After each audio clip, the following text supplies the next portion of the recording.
Heart anatomy, இருதயம் உடற்கூறியல். இருதயம் அப்படிங்கிறது தசைகளால் ஆன ஒரு கெட்டியான உறுப்பு. It is made up of fully muscles. இது சர்க்குலேட்டரி சிஸ்டம், அதாவது சுற்றோட்ட மண்டலம் அப்படிங்கிற ஒரு மண்டலத்தை சார்ந்த உறுப்பாகும். அந்த மண்டலத்தோட மிக முக்கியமான பணி என்ன அப்படின்னு நம்ம பார்க்கும்போது, உடம்புக்குள்ள இரத்த ஓட்டத்தையும் மற்ற ஓட்டங்களையும் சரி பண்ணுறது தான். அதாவது உடலுக்கு தேவையான இரத்தத்தை, ஆக்சிஜனேற்றப்பட்ட இரத்தத்தை உடல் முழுக்க செலுத்துறதும், செல்களோட கழிவுகளான அந்த மெட்டபாலிசம் முடிஞ்ச பிறகு வரக்கூடிய கார்பன் டை ஆக்சைடு நிறைந்த இரத்தத்தை உடல் முழுதும் கொண்டு இருதயத்தில் சேர்த்து அங்கேருந்து நுரையீரலுக்கு கடத்தி, நுரையீரலில் நம்ம சுவாசிக்கக்கூடிய அந்த காற்றின் மூலமாக கிடைக்கக்கூடிய ஆக்சிஜனை இரத்தத்தில் ஏற்றியும், கார்பன் டை ஆக்சைடை நீக்கியும், மறுபடியும் இருதயத்தின் வழியாக உடலோட மற்ற பகுதிகளுக்கு செலுத்தக்கூடிய வேலையை தான் இந்த சுற்றோட்ட மண்டலம் அப்படிங்கிற இந்த சர்க்குலேட்டர் சிஸ்டம் செய்யுது. இதில் முக்கியமான பகுதிகள்னு நம்ம பார்க்கும்போது இருதயம் ஒரு மிக முக்கியமான உறுப்பு. அதோடவே உங்களுக்கு தமனிகள், சிரைகள் அப்படின்னு சொல்லுவோம். அடுத்தது இரத்த நுண்குழல்கள், அதாவது ஆர்டரிஸ், வெயின்ஸ் அண்ட் கேபிலரிஸ் அப்படின்னு சொல்லுவோம். ஆர்டரிஸோட வேலை என்ன அப்படின்னா, ஆக்சிஜனேற்றப்பட்ட இரத்தம், அதாவது நுரையீரலில் இருந்து ஆக்சிஜனை, சுத்தமான ஆக்சிஜனை கொண்டு வரக்கூடிய அந்த இரத்த குழாய்கள் தான் உங்களுக்கு ஆர்டரிஸ் அப்படின்னு சொல்லுவோம். உடல் முழுக்க சுத்தமான இரத்தத்தை, அதாவது ஆக்சிஜன் ஏற்றப்பட்ட இரத்தத்தை கடத்தக்கூடிய செயல்களை செய்யக்கூடியவை உங்களுக்கு ஆர்டரிஸ், அதாவது தமனிகள் அப்படின்னு சொல்லுவோம். இதே உடம்பு முழுக்க இருந்து கார்பன் டை ஆக்சைடு நிறைந்த, ஆக்சிஜன் இல்லாத கார்பன் டை ஆக்சைடு நிறைந்த அசுத்த இரத்தம் அப்படின்னு சொல்லுவோம். இந்த இரத்தத்தை கடத்தக்கூடிய இரத்த நாளங்களை தான் நம்ம வெயின்ஸ் அல்லது சிரைகள் அப்படின்னு சொல்லுவோம். அடுத்ததாக கேபிலரிஸ் அப்படின்ற ஒரு விஷயம் இருக்குது. அவை என்ன அப்படின்னா, உடம்புக்குள்ளே இருக்கிற திசுக்களுக்கும் செல்களுக்கும் இரத்தத்தை கொண்டு செல்லக்கூடிய மிக நுண்ணிய இரத்த நாளங்கள். இவை எல்லாம் சேர்ந்து தான் சுற்றோட்ட மண்டலமாக அமைஞ்சிருக்கு. இந்த இடத்துல எப்படி இரத்தமானது உடல் முழுக்க கடத்தப்படுது அப்படிங்கிற விஷயம் பார்க்கும்போது, அதை செய்யக்கூடிய ஒரு உறுப்பாகத்தான் ஒரு பம்ப் ஆகத்தான் நம்மளோட ஹார்ட் இருதயமானது செயல்படுகிறது. இருதயத்தோட முக்கிய பணி அப்படிங்கிறது என்ன அப்படின்னா, இரத்தத்தை உடல் முழுக்க பம்ப் பண்ணுற வேலை. அதாவது உடலோட அனைத்து பகுதிகளிலிருந்தும் ஆக்சிஜனேற்றப்பட்ட இரத்தத்தை சேகரிக்கவும், ஆக்சிஜனேற்றப்பட்டு கார்பன் டை ஆக்சைடை வெளியிடவும் நுரையீரலுக்கு கொண்டு செல்வது. பின்னர் நுரையீரலில் இருந்து ஆக்சிஜனேற்றப்பட்ட இரத்தத்தை எடுத்து சென்று அனைத்து உடல் பாகங்களுக்கும் விநியோகம் செய்வது. இதுதான் இருதயத்தோட முக்கியமான பணி. இந்த இருதயத்தோட செயல்பாடு, அந்த இரத்த ஓட்டத்தினுடைய வேகம், அழுத்தம், இதை தான் நம்ம இரத்த அழுத்தம் அப்படின்ற மாதிரி சொல்லுவோம். இதயமானது ஒரு நாளைக்கு 7200 லிட்டர் இரத்தத்தை உடல் முழுவதும் பம்ப் செய்கிறது. இதயமானது எங்கே அமைந்திருக்கு அப்படின்னு பார்க்கும்போது, மார்பினுடைய மையத்தில் அமைந்துள்ளது. இடதுபுறம் சற்று சாய்ந்தவாறு அமைந்துள்ளது. அதாவது மார்பு கூட்டில் 2 நுரையீரல்களுக்கும் மத்தியில் அமைந்திருக்கு. இடது பக்கமாக கொஞ்சம் சாய்ந்தவாறு அமைந்திருக்கு.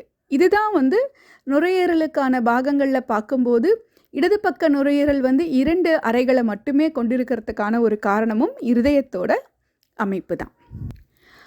சராசரியாக ஒரு இதயம் ஒரு நாளைக்கு 1,00,000 முறை துடிக்கிறது. அதாவது வாழ்நாள் முழுக்க சுமார் 3 பில்லியன் முறைகள் துடிக்கிறது அப்படின்னு சொல்கிறாங்க. ஒரு வயது வந்தவரோட இதயம் நிமிடத்திற்கு 60 முதல் 80 முறை துடிக்கிறது. புதிதாக பிறந்த குழந்தைகளின் இதயம் வயது வந்தவரை விட வேகமாக துடிக்கும். அதாவது நிமிடத்திற்கு 70 முதல் 190 முறை துடிக்க செய்கிறது. இருதயம் ஒரு கூம்பு வடிவ வெற்று தசை உறுப்பு ஆகும். இது மத்திய மீடியாஸ்தீனத்தில் அமைந்திருக்கிறது மற்றும் பெரிகார்டியத்துடன் இணைக்கப்பட்டிருக்கிறது.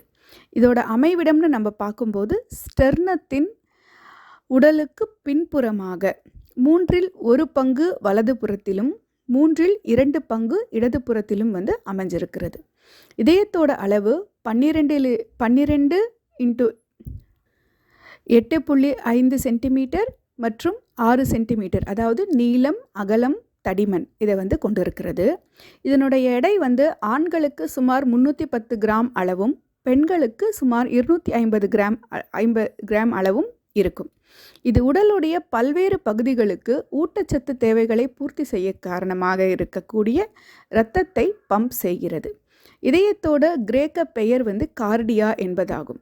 அதனால் இதயம் சார்ந்த அனைத்து விஷயங்களுமே கார்டியா என்ற ஒரு அடைப்பெயரோடவே சேர்த்து சொல்லுவாங்க. இதயத்தோட தொடர்புகள் அப்படின்னு நம்ம பார்க்கும்போது முன்புறத்தில் ஸ்டெர்னத்தோட உடல் மற்றும் அதை ஒட்டிய கோஸ்டல் குருத்தெலும்புகளும் அமைஞ்சிருக்கு. இடது நுரையீரல் மற்றும் ஃப்ளூரல் உச்சி அந்த இடமும் அமைஞ்சிருக்கு. இதயத்துடைய பின்புறம்னு நம்ம பார்க்கும்போது உணவு குழாயும் இறங்கக்கூடிய தொராசிக் பெருநாடி, அதாவது இன்ஃபீரியர் தொராசிக் வீனக்கேவா அப்படிங்கிற அந்த நாடியும் அமைஞ்சிருக்கு. அசிகோஸ் மற்றும் ஹோமியோசைகோஸ் நரம்புகள் மற்றும் தொராசிக் குழாய்கள் இதோடைய பின்புறத்தில் அமைஞ்சிருக்கு. மேலோட்டமாக முக்கியமாக நுரையீரலோட உடற்பகுதியின் ஒரு பிளவானது இருதயத்தை சேர்ந்து தொடர்பில் இருக்குது.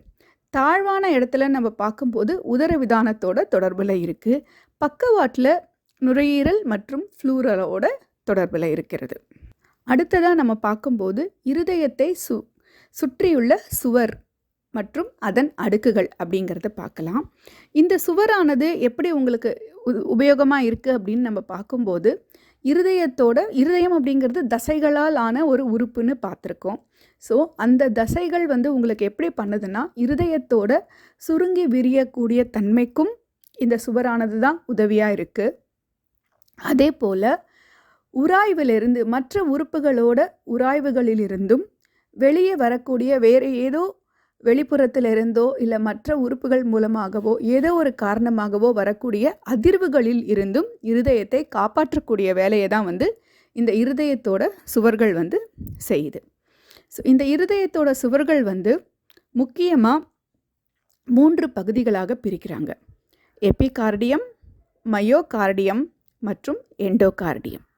இந்த எபிகார்டியம் அப்படிங்கிறது என்ன அப்படின்னு பார்க்கும்போது இதயத்தோட சுவரின் வெளிப்புற அடுக்காகவும் பெரிகார்டியத்தோட ஒரு உள்ளுறுப்போட அடுக்கு மூலமாகவும் உருவாகுது. இதில் பெரிகார்டியம் அப்படிங்கிறது என்ன அப்படின்னா இருதயத்தை சுற்றி அமைந்துள்ள ஒரு பாதுகாப்பு உறை. இந்த உறை தனக்குள்ள ஒரு மெல்லிய தசை உறையையும் அதற்குள்ள திரவத்தையும் வச்சிருக்கு. அந்த திரவம் பெரிகார்டிக் ஃப்ளூயிட் அப்படின்னு சொல்லுவோம். இந்த பெரிகார்டிக்கல் திரவம் தான் இருதயத்தை அதிர்வுகளிலிருந்து பாதுகாக்கிறது. அடுத்ததாக மயோகார்டியம். இது இருதயத்தோட சுவரில் இருக்கக்கூடிய நடுப்பகுதி, அதாவது மத்திய அடுக்கு அப்படின்னு நம்ம சொல்லலாம். இவை எனர்ஜெட்டிக் டிஷ்யூ, அதாவது நரம்பு நார்களால் நிறைந்த திசு நார்கள் அப்படின்னு சொல்லுவோம் இல்லையா, அந்த மாதிரியான ஒரு மஸ்குலார் டிஷ்யூஸில் தான் இங்கே அமைஞ்சிருக்கு. இந்த ஃபைபர் மஸ்குலார் ஃபைபர் அப்படின்னு சொல்லுவோம். இவை தான் உங்களுக்கு அந்த இருதயத்தோட சுருங்கி விரியக்கூடிய தன்மைக்கு உங்களுக்கு உதவியாக இருக்கிறது.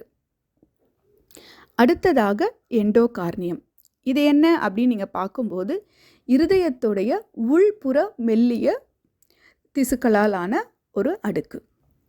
அடுத்ததாக இருதயத்தோட உள்ளே இருக்கக்கூடிய பகுதிகள், அது என்னென்னு பார்க்கும்போது அதுக்குள்ளே இருக்கிற ஒரு உறுப்பை பற்றியும் பார்த்துட்டு அதனுடைய வேலை என்ன அப்படிங்கிறத பார்க்கலாம். இருதயத்தில் நீங்கள் பார்க்கும்போது இந்த படத்தில் பார்த்தீங்கன்னா உங்களுக்கு நிறைய பேர் போட்டிருக்காங்க. Pulmonary artery, pulmonary veins, left atrium, right atrium, pulmonary valve, mitral valve, aortic valve, tricuspid valve, left ventricle, right ventricle, inferior vena cava, superior vena cava, இப்படி நிறைய பேர் போட்டிருக்காங்க. இதில் அயோட்டா அப்படிங்கிறது என்னென்னா நுரையீரலில் இருந்து சுத்தமான இரத்தத்தை இருதயத்துக்கு கொடுக்கறது மற்றும் இருதயத்தில் இருந்து பம்ப் ஆகக்கூடிய இரத்தத்தை உடலோட மற்ற பகுதிகளுக்கு கடத்தக்கூடிய ஒரு வேலையை செய்யக்கூடிய மிக பெரும் இரத்த நாளமாகும்.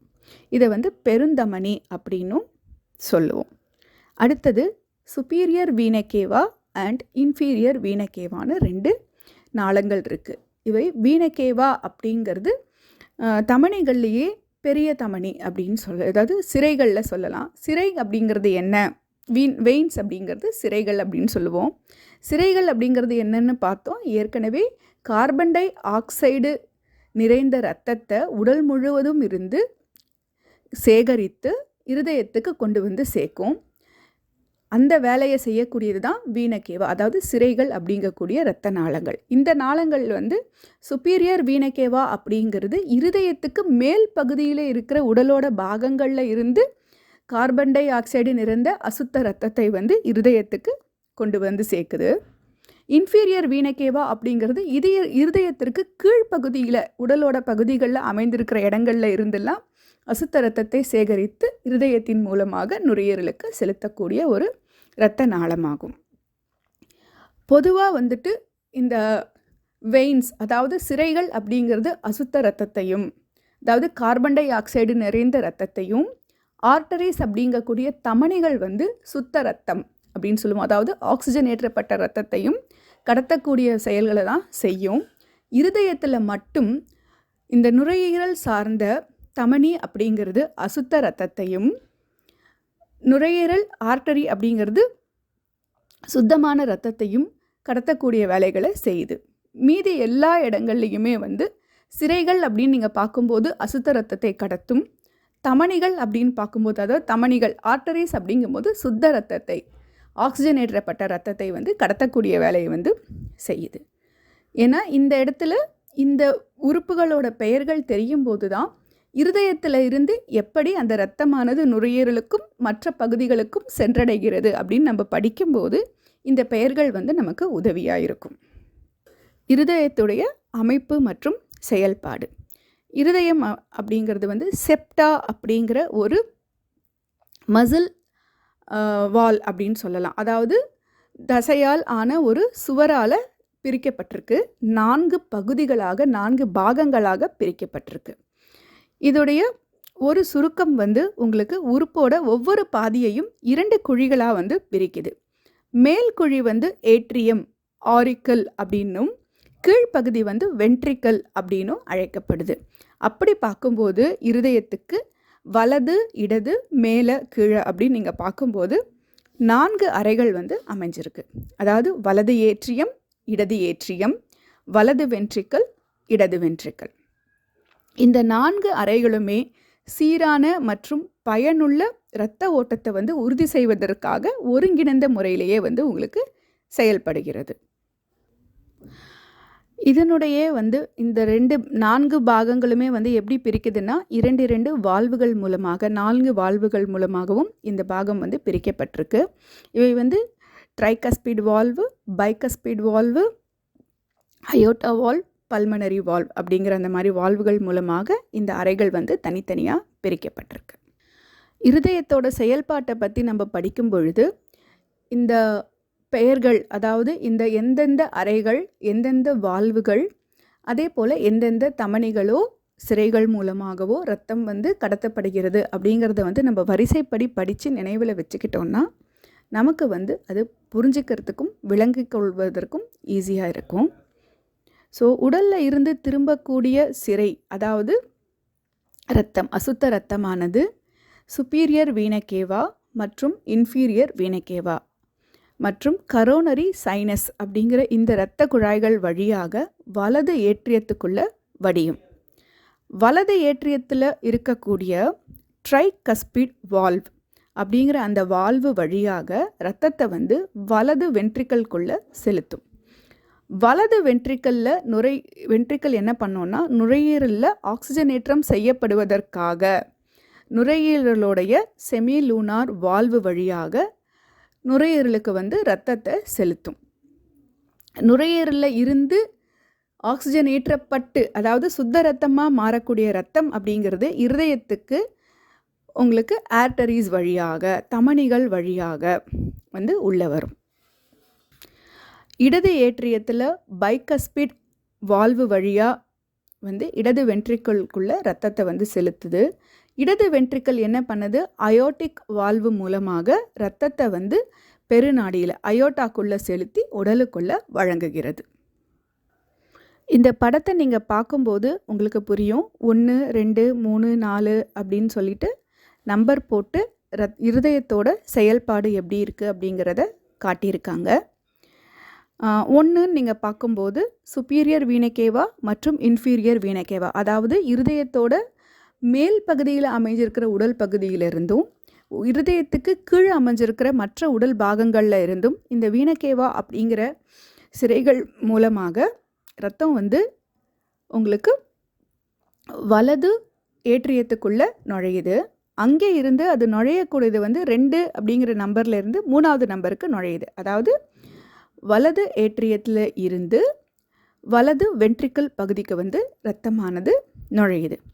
அங்கே இருந்து நம்ம வந்து நுரையீரலோட ஆர்டரி, நுரையீரல் தமனி வழியாக உங்களுக்கு நுரையீரலுக்கு செலுத்தப்படுது. நம்ம ஏற்கனவே என்ன படித்தோம், பொதுவாக சிரைகள் அப்படிங்கிறது அசுத்த இரத்தத்தையும் தமனிகள் அப்படிங்கிறது சுத்த இரத்தத்தையும் கடத்தும்னு படித்தோம்.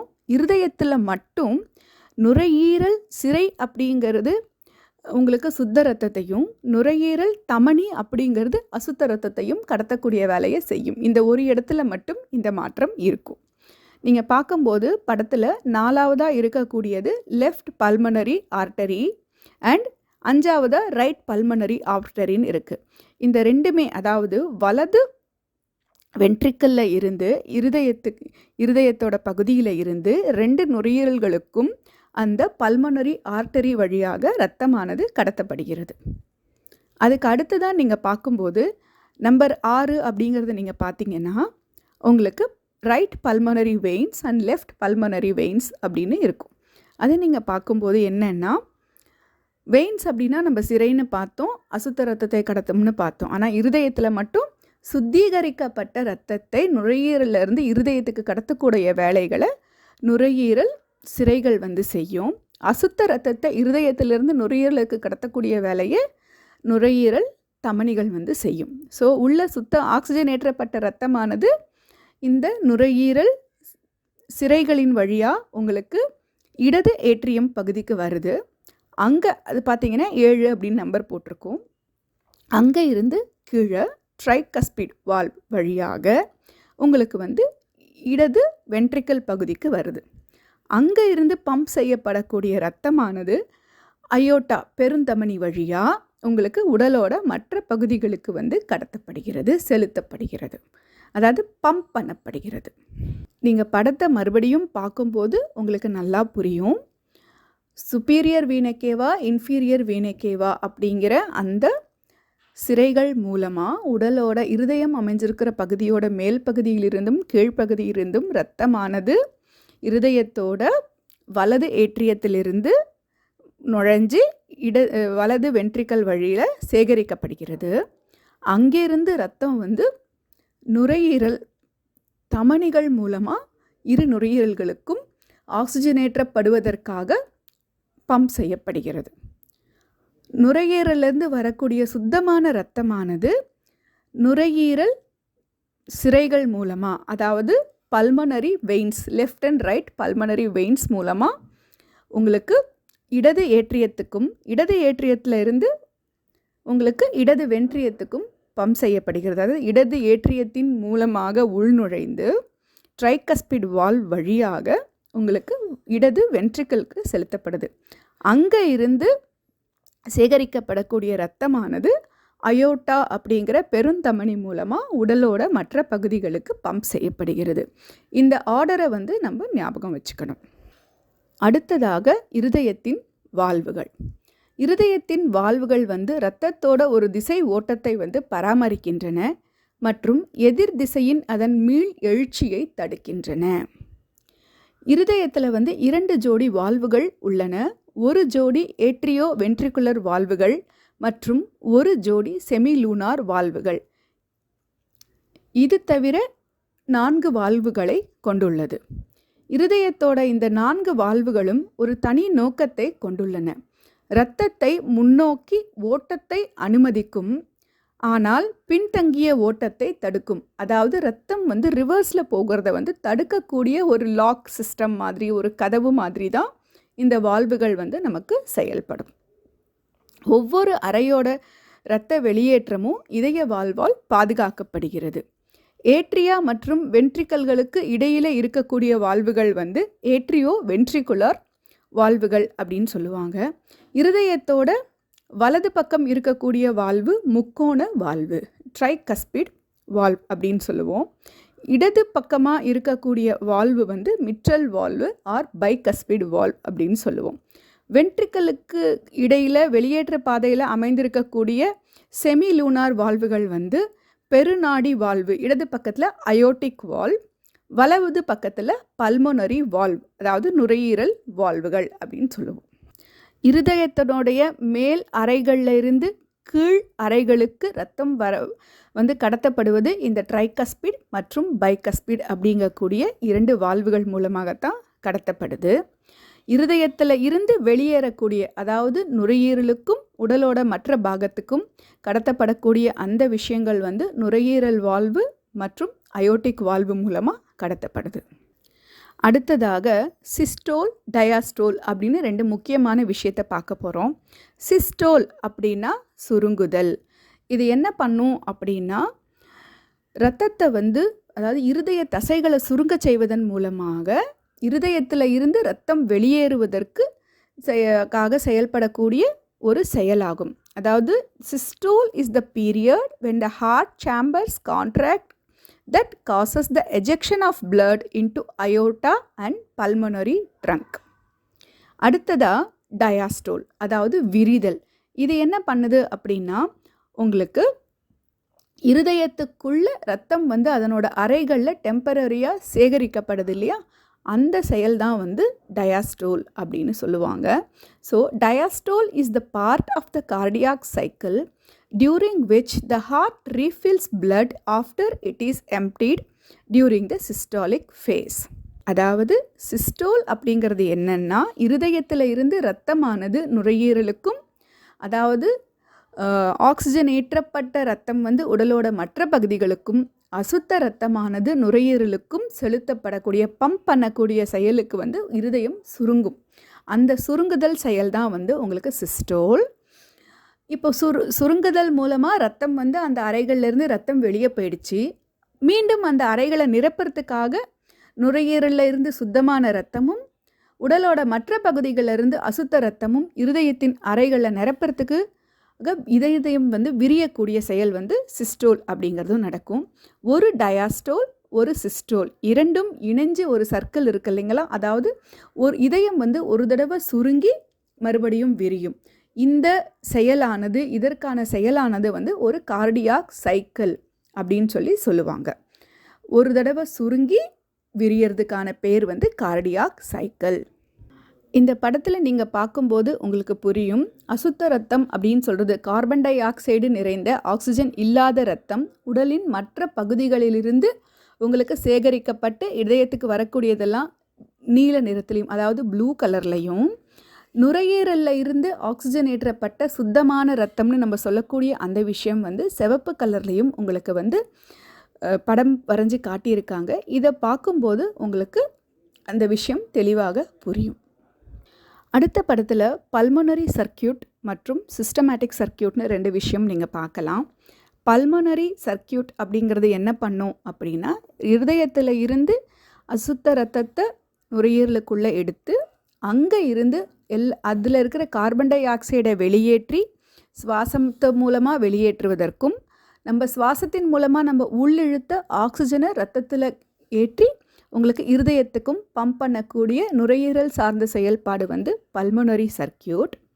சிஸ்டமேட்டிக் சர்க்கியூட் அப்படிங்கிறது என்னென்னா, இருதயத்துக்கு உங்களுக்கு உடலோட மற்ற பாகங்களில் இருந்து அசுத்த ரத்தத்தை கடத்தக்கூடிய வேலையும், இருதயத்தின் மூலமாக ஆக்சிஜனேற்றப்பட்ட ரத்தத்தை உடலோட பாகங்களுக்கு செலுத்தக்கூடிய வேலையும் நடக்கக்கூடிய விஷயம்தான் சிஸ்டமேட்டிக் சர்க்கியூட்.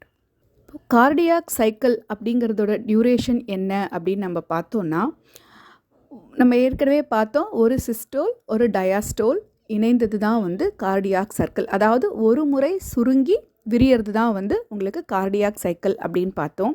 ஒரு சராசரி மனுஷனுக்கு இருதயமானது 72 முறை துடிக்கும். இதுதான் ஹார்ட் பீட் அப்படிங்கிறது. ஒரு சுருங்கி விரியக்கூடிய அந்த நேரம் தான் வந்து உங்களுக்கு ஹார்ட் பீட் அப்படின்னு சொல்லக்கூடியது. ஸோ சராசரியாக ஒரு மனிதனுக்கு 72 முறை வந்து அந்த இருதயத்துக்கான துடிப்பு வந்து இருக்கும். இதை வந்து ஒரு கார்டியாக் சைக்கிள் அப்படின்னு சொல்லுவாங்க. இதை எப்படி கால்குலேட் பண்ணலாம் அப்படின்னா, ஆவரேஜாக நிமிஷத்துக்கு வந்து 0.0139 அப்படிங்கிற அத்தனை முறை வந்து ஒரு நிமிஷத்துக்கு துடிக்குது அப்படின்னு வந்து நம்ம சொல்லலாம். அதாவது 0.8 செகண்டுக்கு, தோராயமாக 0.8 செகண்டுக்கு ஒரு துடிப்பு இருக்குது அப்படின்னு சொல்லலாம். இதனுடைய வித்தியாசமான நிலைகள், அதாவது அடுத்தடுத்த நிலைகளை வந்து நம்ம எப்படி பார்க்கலாம் அப்படின்னா, ஆட்ரியல் சிஸ்டோல் அப்படிங்கிறது 0.1 செகண்டுக்கு தொடர்கிறது. வென்ட்ரிகுலர் சிஸ்டோல் அப்படிங்கிற அந்த துடிப்பு வந்து 0.3 செகண்ட்ஸ்க்கு தொடர்கிறது. அடுத்ததாக ஆட்ரியல் டயாஸ்டோல் அப்படிங்கிறது 0.7 செகண்டுக்கும், வென்ட்ரிகுலர் டியாஸ்டோல் அப்படிங்கிறது வந்து 0.5 செகண்டுக்கும் தொடர்ந்து நடக்கிறது.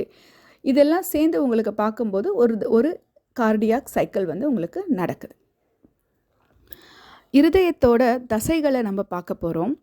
இதில் ஒரு முக்கியமான அமைப்புகள் இருக்குது. அதாவது இருதயத்துக்கு மட்டுமே கார்டியாக் மசில்ஸ் அப்படிங்கிற தசை அமைப்பு வந்து இருதயத்தில் மட்டுமே அமைஞ்சிருக்கக்கூடிய ஒரு வகையான தசை அமைப்பாகும். இந்த அமைப்பு வந்து உங்களுக்கு இருதயத்தோட சுருங்கி விரியும் தன்மைக்காக வந்து அமைக்கப்பட்டிருக்கு.